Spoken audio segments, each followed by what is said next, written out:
So this is from @UpperValleyMom, good handle.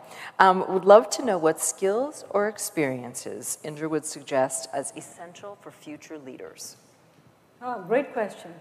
I've always talked about my 5 C's model, and let me talk about them again.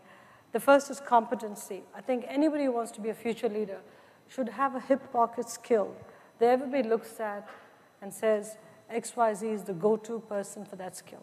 Because unless you're really known for something, and not just as a generalist, you don't stand out from the pack. But in order to be competent at something, you've got to be a lifelong student, because you've got to constantly refine your knowledge of that subject so that you remain ahead and abreast of everything that goes on in that field first. The second, I'd say, is courage and confidence. It's a pair. You can be very, very competent, but if you're not willing to speak out, if you're not willing to have the confidence based on your knowledge, what's the point, right? You just roll over. So courage and confidence are very important. The third is communication skills. You cannot overinvest in communication skills, written and oral communications, because as a leader, you constantly have to mobilize the troops. I can tell you when I first came to the United States, I used to debate and I used to be on debating teams, but I used to speak so fast because culturally I grew up in an environment where people spoke very fast. Fortunately, Yale had a requirement that unless you passed the communications course, you couldn't graduate from the first year to the second year in business school. I flunked the first time I took the communications course.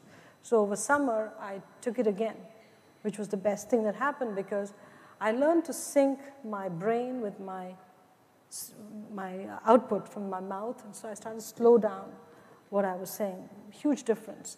So I'd encourage all of you, invest in communication skills, critically important. The fourth skill I'd say is consistency.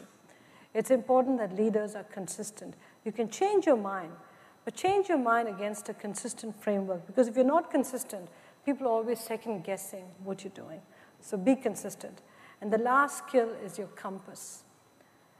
Integrity is critical in this job. You can be competent, you can be courageous, have confidence, be a great communicator, be consistent. But if you don't have integrity, if that compass doesn't point true north, everything comes crashing down, as we've seen in recent times.